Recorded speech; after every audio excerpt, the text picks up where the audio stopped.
I first met him in the early 80s in a Chinatown of urban Java. He didn't want his real name or address revealed, so we called him DJ for Dynamo Jack. He was only a healer, he said, but he did direct a powerful energy generated from his own body into his patients. Sometimes he used the needles, sometimes just his hands. He called the energy Qi, and it was so strong that he usually needed a grounder to hold his patient's feet.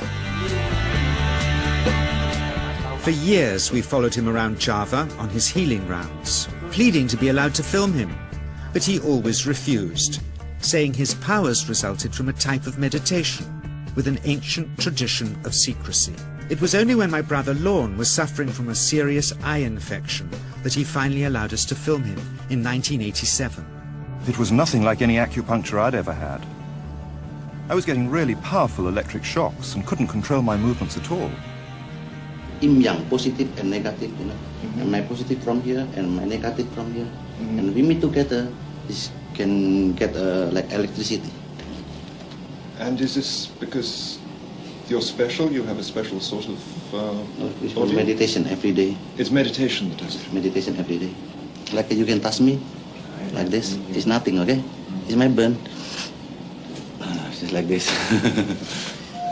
For our sound recordist, it was also a shocker.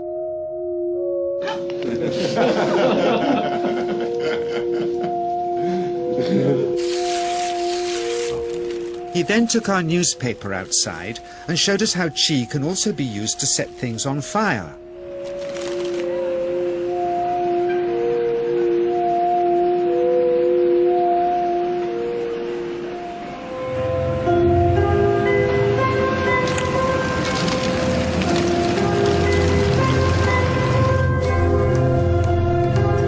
When he heard we'd shown this footage in public, he was very upset and refused all our future efforts to contact him again. As the years passed, we sadly resigned ourselves to never seeing him again. My brother Lorne never did, for by 1997 he was already dead, when I again found myself with DJ, now treating me for an eye problem. But it wasn't this that brought me back. He had tracked me down out of the blue and invited me to tell me a story. He had just returned from 2 years on a deep meditational journey, alone in the heart of Borneo. Amongst his revelations, he had seen, he said, how history was moving on into great change, and the old wisdom was vanishing. So he'd called me back to film just enough of him to remind us that we all have undreamed of powers sleeping within us, and that there's nothing special about him except for his training in waking them. Grounding this patient, my cameraman Joe is having to use all his weight to keep contact. Qi is pushing him away. He seems able to control the amplitude of this Qi, like a dimmer switch, and it causes uncontrollable responses in the patients and their grounders. I can barely keep my hand on you. It wants to fly off. The electricity is so strong. This mother unwittingly grounds her child. He won't sit still, so she's asked to hold him and grin and bear it. Sometimes signs of this passing energy can be seen in the transmitter too. This Qi stuff is only the surface, he says, of the real adventure beneath, in the meditational technique.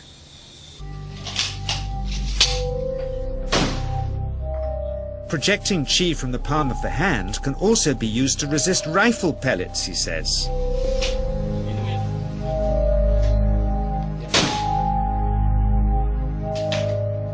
First, you learn to distinguish between yin and yang Qi in your body. Then how to pool it in your navel chakra. Then how to project it, he says. And it's the proportionate mixture between yin and yang which accounts for different effects, like pulling or pushing objects or igniting them. Then he gets really strange. He says that mastering yin qi is the key to the spirit world. There's a long tradition of Indonesian krisis being possessed by spirits. So people bring him their krisis to see if they're duds. Here, he says, he doesn't manipulate matter by projecting mixtures of yin and yang qi. He merely creates a field of yin energy in which, he says, if there's a spirit, it can manifest itself.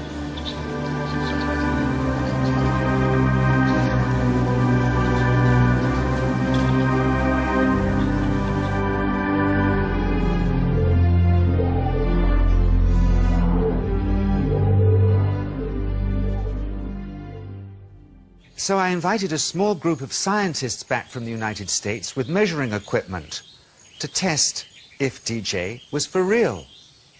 And if so, where might this energy belong on the electromagnetic spectrum?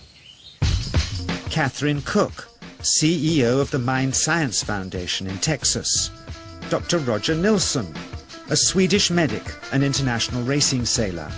Dr. Greg Simpson, a physicist from New York's Albert Einstein University, and Andreas Polak, one of DJ's Australian students. The visitors are confident they'll uncover him as a fraud in no time. Greg is the first guinea pig, and he's uncomfortable about showing that he can feel anything at all. Dr. Roger doesn't know what to expect.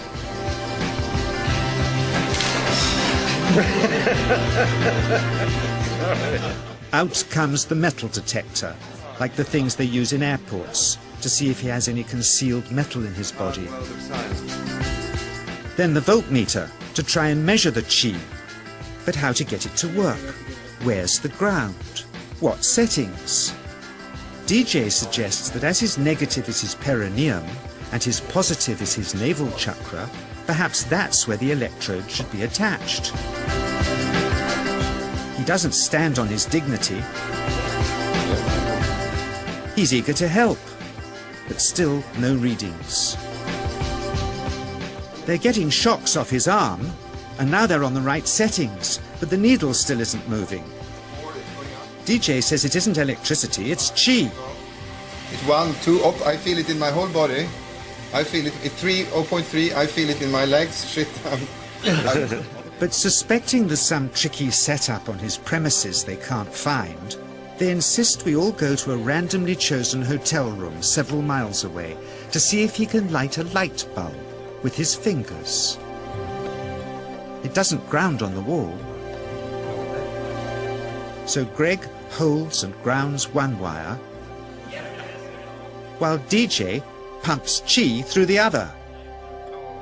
The bulbs are LEDs, light-emitting diodes, which ignite in different colors according to the intensity of current. Yes. On, off, on. Brilliant. Oh, you're blinking. Things were going well. DJ was enjoying it too, until he invited us all out to lunch at his local, where he tried to push a chopstick through the table. He couldn't get it through the Formica surface, so he came up through an inch of wood from underneath.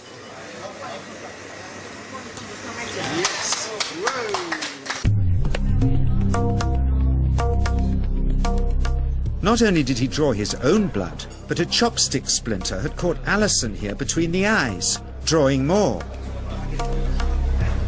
The incident was laughed off apologetically, but next morning he was a different man, drawn and upset. He said he'd been visited all night by his long-dead master, raging that he had broken the strict taboos of his sect, never to show off in public and never to cause harm or draw blood. He felt deeply chastised. All further testing and filming must end. Never again would he submit to public scrutiny, nor accept any new students. He would sink from sight and continue his healing in obscurity, as he had done since before we met him in the early 80s and had always told us was right.